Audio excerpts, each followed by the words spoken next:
Your guide to sage. An herb with plenty of flavor and nutrition, sage is native to the Mediterranean region. It makes for a delightful garnish on soups, tastes great in roast stuffings, and also helps flavor tomato sauce.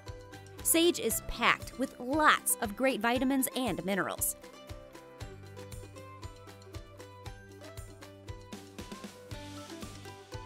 Bergarten, a robust plant with large silver gray leaves. Golden sage, a variety with chartreuse yellow foliage that's enhanced by dark green splashes. It's small and compact. Compacta. This one has smaller leaves and is typically more compact than regular sage, growing only 10 inches high. It still has that same sage flavor though. It's an excellent option for small areas, rockeries, and borders. It's propagated by cuttings only because seeds are unavailable. Purple sage. Its purple leaves are strongly flavored, and it grows 18 inches tall. Extracta. This type has leaves with higher oil concentrations.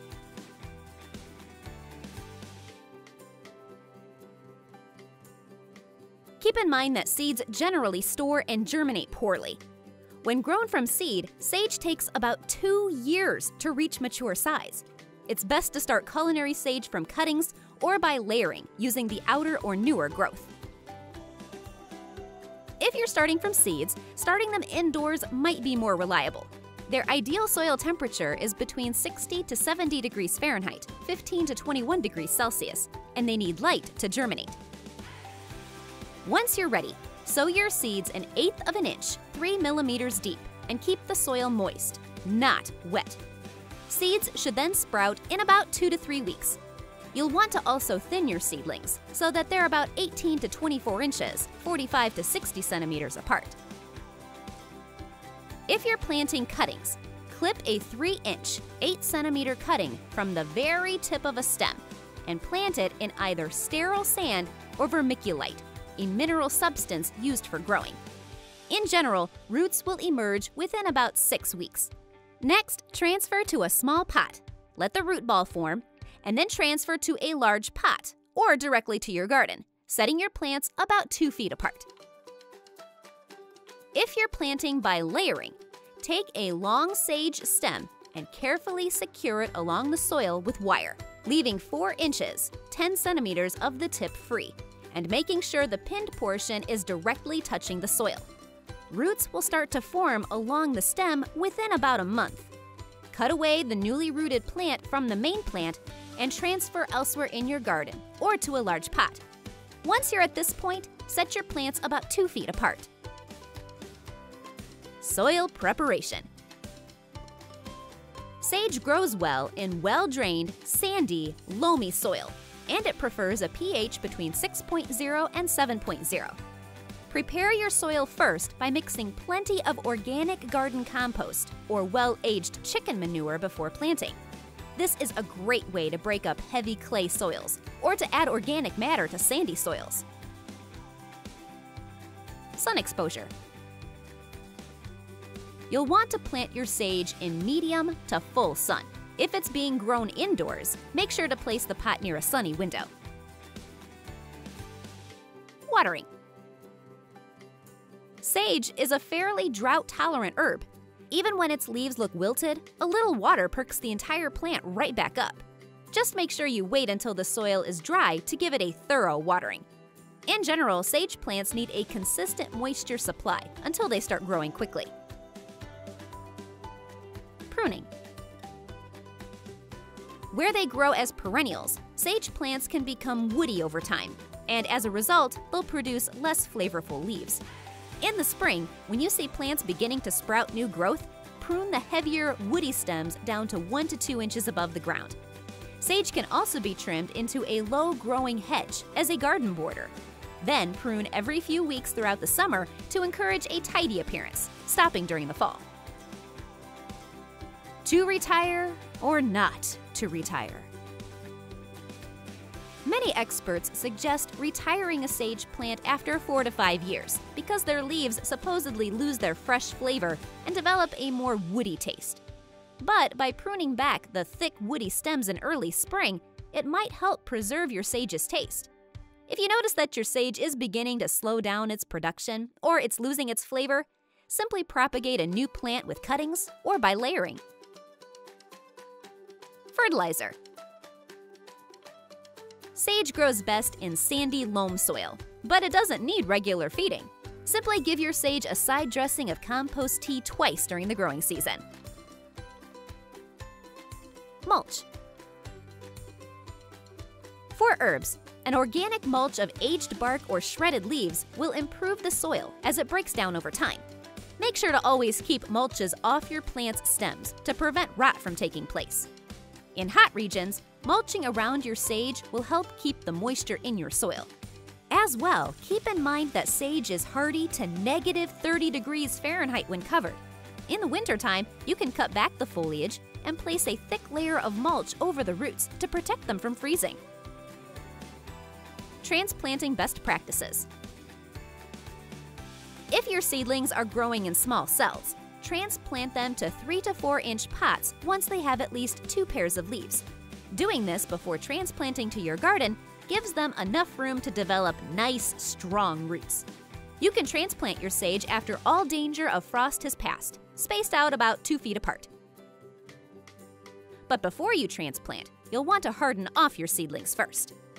To harden off your seedlings, get your plants used to outdoor conditions by moving them to a sheltered place outside for a week. Be sure to protect them from any wind or hot sun at first. If there's a threat of frost overnight, cover or bring your containers indoors. You can then take them back out in the morning. This hardening off process is important because it toughens up your plant, reducing its risk of transplant shock and scalding. Companion plants' do's and don'ts. Do's. Plant your sage near carrots, strawberries, tomatoes, and cabbage. Because their beautiful blossoms attract pollinators, some sage plants should be allowed to flower. Sage often repels both the cabbage moth and the carrot rust fly, so it's a great all-around companion plant for your vegetable garden. Don'ts.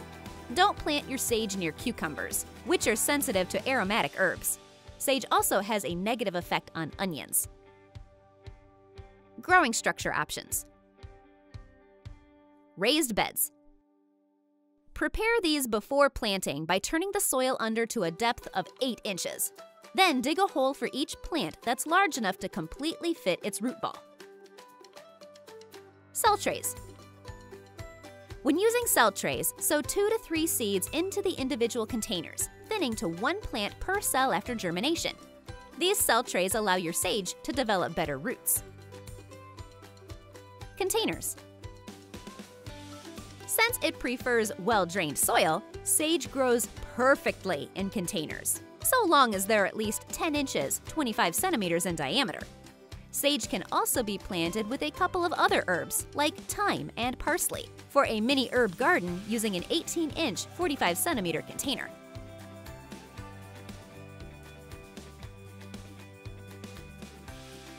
Aphids. These tiny pests come in a variety of colors: green, black, red, light orange, or yellow, and mainly feed on the undersides of leaves and stems. What they're actually feeding on is the sap in plants, which ends up causing the plants damage. Aphids also leave behind a sticky substance called honeydew, and they are a pest that's known to spread diseases. Aphids can be tolerated by most plants when their numbers are low, but if there's a lot of aphids, they can stunt a plant's growth and cause a plant's leaves to turn yellow and fall off. Here's what to do.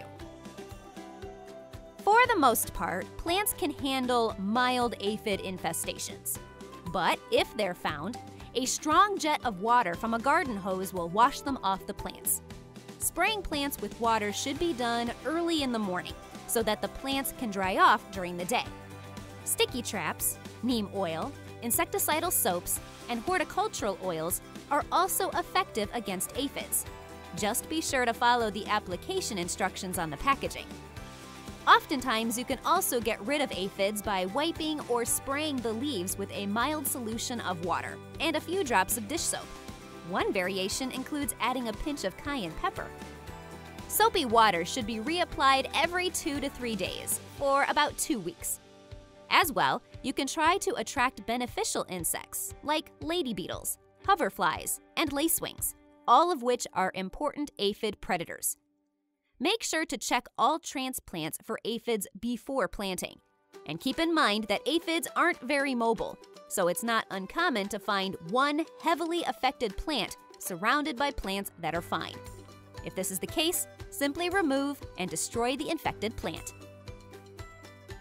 Slugs and snails. These slimy pests are either hard-shelled or soft, and they are nocturnal creatures who feed on the leaves and stems of a plant during the night. The feeding damage from these pests leaves irregular-shaped holes behind. Leaves can also be shredded or eaten entirely, and there will also be slime trails on nearby rocks, plants, and walkways. These pests thrive in damp conditions, damage a plant's growth, and also affect a plant's ability to form roots. Here's what to do. Wet conditions encourage slugs and snails. So, although it's important to keep the soil moist, it's just as important not to overwater any plants. As well, avoid overhead watering and keep any organic waste away from plants. If possible, hand-pick any slugs or snails at night, which is when those pests are most active. Beer traps are another way to handle a snail or slug problem.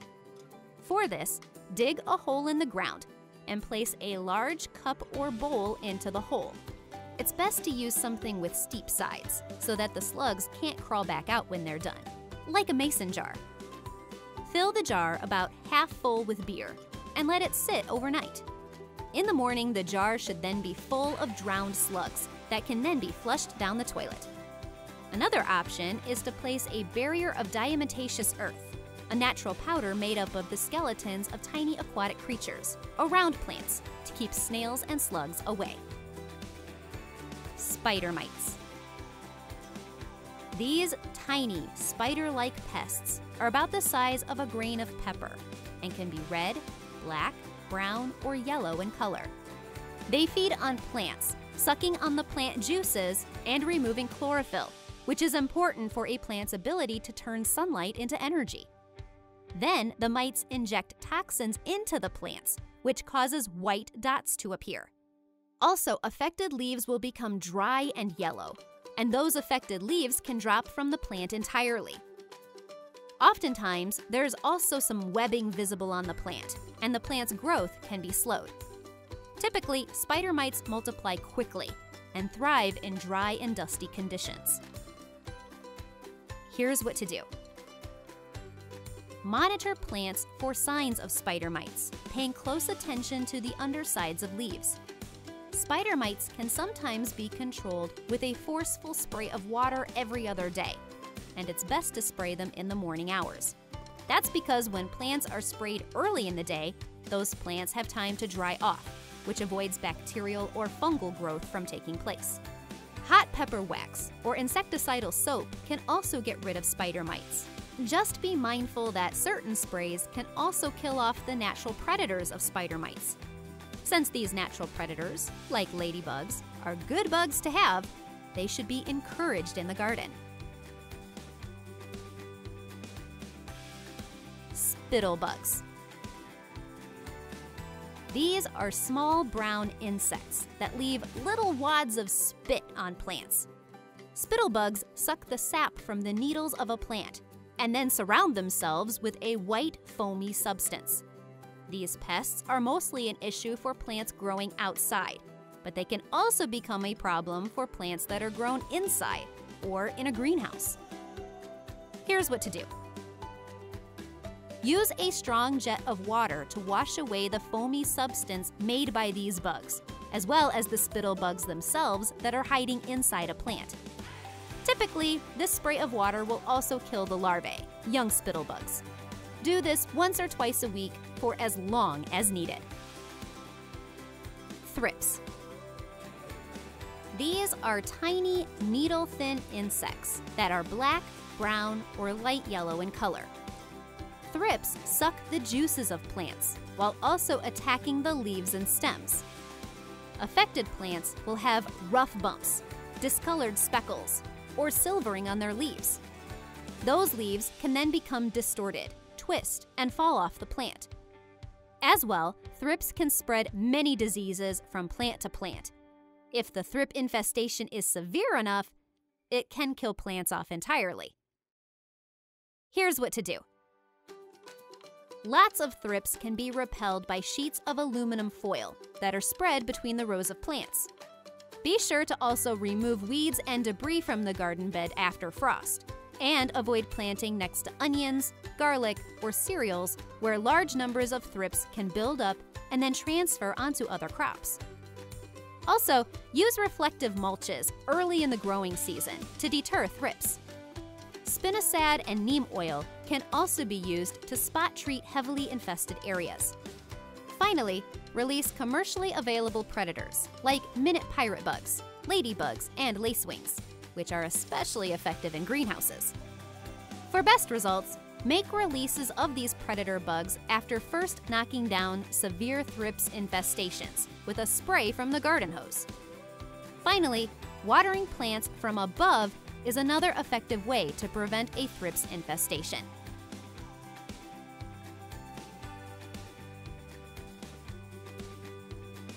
Damping off. This is one of the most common problems when starting plants from seed. Seedlings will emerge and appear healthy. Then suddenly they'll wilt and die for no obvious reason. Damping off is caused by a fungus that thrives in moist conditions, and when soil and air temperatures are above 68 degrees Fahrenheit. It can also thrive when soils have too much nitrogen fertilizer. This fungus favors slow-growing, deeply seeded plants. The stems of affected plants become water-soaked and will eventually collapse, while roots become too water-soaked and damaged to function. Older plants can also be affected, and either those older plants become stunted or they will collapse. Damping off can be spread 3 different ways, either in water, by contaminated soil, or on gardening equipment. Here's what to do. When possible, plant disease-free seeds. Keep seedlings moist, but avoid overwatering the seedlings to keep the soil from getting too wet. And try to keep the soil from getting too cold. Raised beds are usually a great option for planting, since raised beds help with drainage. Also, avoid over-fertilizing seedlings, and thin the seedlings out to avoid overcrowding, and to make sure the seedlings are getting good air circulation. If containers are being used, those containers should be thoroughly washed in soapy water and then rinsed in a 10% bleach solution after each use. If any plants are affected with damping off, remove them from the garden and then practice a crop rotation of 2 to 3 years. Mint rust. Small, dusty, bright orange, yellow, or brown pustules, which are raised spots, kind of like pimples, will appear on the undersides of leaves. Eventually, those leaves will turn reddish or brown in color. New shoots might also be pale and distorted, while large areas of leaves will die, causing some of those affected leaves to drop. Here's what to do. Avoid overhead watering. Either use a drip irrigation system or can focus the water stream on the soil rather than on the leaves of the plants. It's also important to water early in the day to avoid having damp soil and plants overnight. Any infected plants and their roots should be removed to prevent the spread of mint rust. Powdery mildew. Small white patches will appear on the upper and lower leaf surfaces, which might also show some purple blotching. Patches often come together to form a dense powdery layer, coating the leaves and causing the leaves to curl inward. In some cases, eventually the leaves will drop from the plant. Typically, the white patches start on the older leaves and then eventually spread to other plant parts. Powdery mildew is brought on by high humidity and moderate temperatures, 60 to 80 degrees Fahrenheit, or 16 to 27 degrees Celsius, with symptoms becoming most severe in shaded areas. As well, this disease often acts as an entry point for other pests and diseases. Here's what to do. First, rotate crops so that members of the same family aren't planted in the same spot year after year. In general, a 3-year rotation is a good place to start. Plant disease-resistant varieties when possible, and then provide good air circulation by not crowding the plants and by eliminating weeds. Water plants in the morning to give them enough time to dry out, taking care not to get the plant's leaves wet. Consider spraying infected plants with certain protectant, preventative fungicides. Sulfur, lime sulfur, neem oil, and potassium bicarbonate are all effective. But these remedies will work best when they are used before the infection happens, or when signs of the disease are first spotted. Instead of chemical fungicides, plants can also be sprayed with a bicarbonate solution by simply mixing 1 teaspoon of baking soda in 1 quart of water. Make sure to spray the plants thoroughly, since the solution will only kill fungi that it comes into contact with. Also, potassium bicarbonate, which is similar to baking soda, can actually eliminate powdery mildew once it's there, and does the job fairly quickly. As well, after the growing season, make sure to dispose of any infected leaves or fruit. Once plants are heavily infected with powdery mildew, it's difficult to get rid of the disease, so focus on preventing it from spreading to other plants. Septoria leaf spot. Water-soaked circular or angular spots will appear on the leaves of affected plants, and the lower leaves will then have a greasy greenish appearance. Lesions are usually gray with a darker edge, though some may have a narrow yellow border. Tiny black fungal growths can also sometimes appear in the lesions. When plants are affected with Septoria leaf spot, the leaves of these plants will eventually start to die. Here's what to do. Plant high-quality seeds that are free of diseases.